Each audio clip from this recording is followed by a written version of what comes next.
Skore.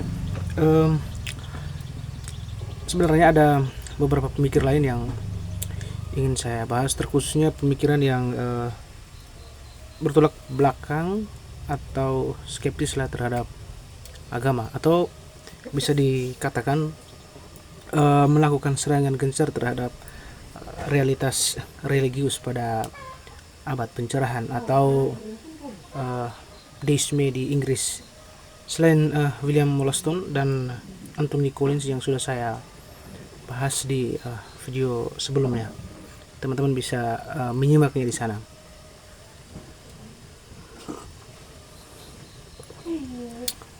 Sebenarnya ada figur lain atau pemikir deistis seperti John Toland yang sebenarnya arah pemikirannya itu bukan saja menyerang hierarki otoritas abad pertengahan, tetapi juga menyerang pada dasar keyakinan itu sendiri. Nah, ia dalam bukunya yang juga menantang seperti yang lainnya, yaitu Christianity Not Mysterious. Dalam bukunya ini intinya bahwa ia mengajarkan bahwa misteri dalam agama seperti mujizat itu sebenarnya dapat dijelaskan secara rasional. Nah, karena dijelaskan secara rasional, maka tidak lagi misterius. Nah, maksud dari John Toland ini artinya bahwa ia ingin mereduksi segi dari misterius itu ke dalam asas-asas yang sifatnya rasional. Jadi salah satu proses pencerahan atau deisme di Inggris ya tidak lain adalah menundukkan misteri di bawah penjelasan yang sifatnya rasional tadi. Nah, oke, kita tinggalkan itu sebentar, dan pada kesempatan kali ini saya ingin berbicara mengenai masyarakat pasar, dan nanti baru kita masuk ke anti klerikalisme dan anti metafisika yang tampil ekstrem di abad pencerahan di Prancis. Nah, tetapi saya akan membahasnya nanti itu hanya dengan menyimpulkan saja ya para filsuf di abad pencerahan di Prancis, karena memang objeknya sama, tidak jauh berbeda dengan di Inggris ya, atau deisme tadi, yang mana mereka melakukan serangan terhadap otoritas tradisional. Tuh. Nah, kali ini akan kita bahas ya, mengenai inti pemikiran dari Bernard de Mandeville dengan bukunya yang terkenal, yang sangat terkenal, atau The Fable of the Beast. Jadi gerakan pencerahan di Inggris itu tidak hanya menyebarkan pandangan deisme, akan tetapi melahirkan moralis yang mementingkan diri sendiri atau pribadi. Nah, ya jadi pada waktu itu para pemikir atau ya sebut saja filsuf melihat atau mungkin menginsafi bahwa masyarakat modern adalah masyarakat pasar atau masyarakat komersial. Nah, suatu masyarakat yang pembagian kerjanya sudah lebih teratur, sudah lebih rasional, dan artinya sudah baik dari sebelumnya. Kemudian penghormatan terhadap hak milik pribadi dan orientasi atau pengejaran kepentingan diri atau pribadi. Nah, Bernard de Mandeville adalah salah seorang filsuf, satiris dan ekonom Inggris, tapi sebenarnya orang Belanda ya, kelahiran Belanda, yang terkenal dengan karya utamanya tadi, The Fable of the Beast, nah, or Private Fish, Public Benefit. Nah, dalam karyanya ini Mandeville itu mengeksplorasi gagasan bahwa kepentingan pribadi dan bahkan perilaku itu tampaknya buruk dari individu dapat secara tidak langsung itu menghasilkan manfaat publik dan kesejahteraan sosial. Ya, tentu pandangan ini, pandangan Mandeville ini sangat kontroversial pada zamannya, karena ia secara langsung secara tidak langsung menantang moralitas konvensional dan gagasan ekonomi politik tradisional itu.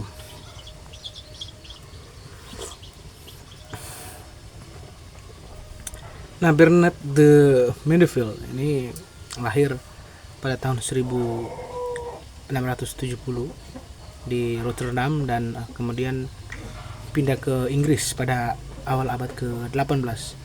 Nah, seperti yang sudah saya singgung tadi, sudah saya jelaskan tadi bahwa ia memiliki karya yang terkenal, The Fable of the Beast, yang pertama kali terbit pada tahun 1705 gitu. Buku ini mencakup metafora tentang sarang lebah yang menggambarkan bagaimana kesalahan atau keburukan atau vices tadi dari individu lebah itu mengarah pada kemakmuran sarang secara keseluruhan. Nah, pemikiran sentral dari Mendeville adalah apa yang dikatakan atau apa yang disebut dengan paradoks pribadi dan manfaat publik. Jadi menurut Mendeville ini tindakan yang secara moral tercela atau buruk seperti sebut saja keserakahan, kemewahan dan ambisi itu pada akhirnya atau sebenarnya dapat menghasilkan manfaat ekonomi yang lebih besar bagi masyarakat. Begitu. Jadi dalam The Fable of the Beast itu Mendeville menggambarkan bahwa bagaimana tindakan egois individu lebah itu seperti mengejar keuntungan pribadi pada akhirnya menghasilkan kemakmuran dan kebahagiaan bagi seluruh sarang lebah. Nah, ini adalah pandangan yang sangat berlawanan dengan gagasan moralitas tradisional yang memandang bahwa kebajikan individu itu sebagai fondasi kesejahteraan sosial. Nah, Mendeville ini mengusulkan bahwa perilaku individu yang diarahkan oleh nafsu dan kepentingan pribadi itu menciptakan permintaan dan aktivitas ekonomi yang pada akhirnya merangsang industri dan perdagangan. Misalnya konsumsi barang-barang mewah oleh orang kaya itu mungkin dianggap boros. Akan tetapi di dalam pandangan Mendeville ini mendorong produksi dan pekerjaan yang pada gilirannya memberikan lapangan kerja dan pendapatan bagi banyak orang.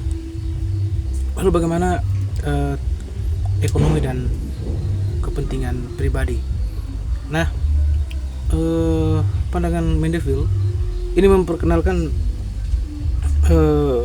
pikiran bahwa ekonomi itu tidak didorong oleh kebajikan moral, ya, seperti yang sudah saya singgung tadi. Ekonomi itu tidak didorong oleh kebajikan moral melainkan oleh kepentingan pribadi. Nah, kontribusinya ini merupakan pendahulu dari teori ekonomi klasik, khususnya gagasan yang kemudian dikembangkan oleh Adam Smith tentang the invisible hand, tangan-tangan tak terlihat, di mana kepentingan pribadi itu dapat mempromosikan kesejahteraan sosial. Namun Mendeville ini dia tampil lebih sinis dalam pandangannya. Dia tidak percaya bahwa individu secara aktif berusaha untuk mempromosikan kebaikan umum. Akan tetapi melainkan bahwa konsekuensi yang tidak disengaja dari tindakan egois mereka yang kemudian memajukan kesejahteraan sosial gitu. Nah, dalam konteks ekonomi, Mendeville ini mengamati bahwa kebijakan atau upaya untuk memberantas kesalahan pribadi seperti kemewahan, konsumsi yang berlebihan itu pada kenyataannya dapat menghambat pertumbuhan ekonomi, dan sebaliknya dengan mengizinkan atau bahkan mendorong konsumsi dan aktif yang sifatnya atau tampaknya egois, itu masyarakat dapat mencapai tingkat produktivitas dan kesejahteraan yang lebih tinggi. Lalu bagaimana kritiknya terhadap moralitas konvensional? Nah, salah satu aspek yang paling provokatif dari pemikiran Mendeville adalah kritiknya terhadap moralitas konvensional. Dia berargumen bahwa upaya untuk mempromosikan kebajikan pribadi di atas segala hal itu seringkali tidak realistis dan kontraproduktif. Nah, dalam bukunya tadi Mandeville menunjukkan bahwa usaha untuk mengubah lebah-lebah menjadi jujur dan baik hati itu berakhir dengan kehancuran sarang karena mereka kehilangan dorongan untuk bekerja keras dan bersaing. Nah, pandangan ini menantang gagasan tradisional bahwa kebajikan individu itu harus selalu ditingkatkan untuk mencapai masyarakat sejahtera. Nah, sebaliknya Mandeville mengajukan bahwa perilaku yang diarahkan oleh kepentingan pribadi, bahkan jika tidak selalu moral, itu dapat berkontribusi pada kesejahteraan umum melalui mekanisme ekonomi dan sosial yang lebih kompleks. Nah, lalu bagaimana konsekuensi sosial dari kepentingan pribadi?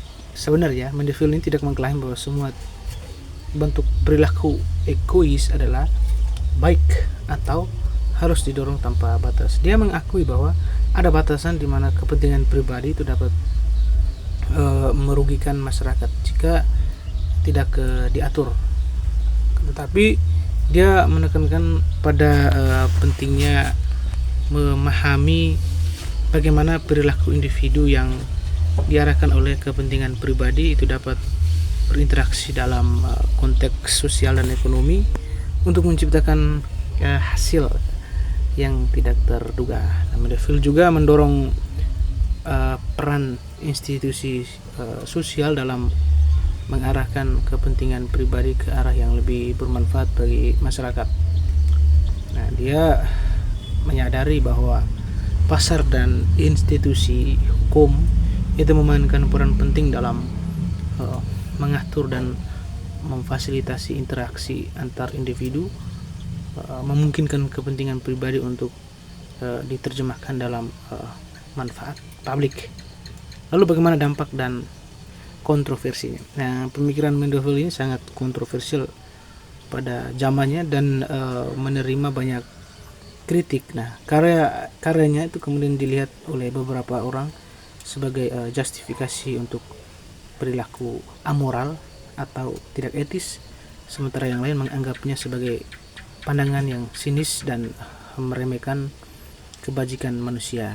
Namun kontribusinya terhadap pemikiran ekonomi dan sosial itu tidak dapat diabaikan. Nah, Mandeville ini memperkenalkan gagasan bahwa kepentingan pribadi dan perilaku itu yang tampaknya tidak bermoral itu dapat memiliki dampak positif pada masyarakat melalui mekanisme yang sifatnya kompleks. Nah, ini mengantisipasi beberapa gagasan inti dalam ekonomi modern tentang bagaimana pasar dan kepentingan individu itu dapat bekerja untuk menciptakan hasil sosial yang diinginkan tanpa memerlukan niat altruistik dari semua peserta. Jadi inti pemikiran dari Bernard de Mandeville ini terletak pada gagasannya bahwa kesalahan pribadi dan kepentingan pribadi melalui dinamika pasar dan interaksi sosial itu sebenarnya dapat menghasilkan manfaat publik dan kesejahteraan sosial. Oke, sekian dari saya. Sampai ketemu lagi di pembahasan selanjutnya.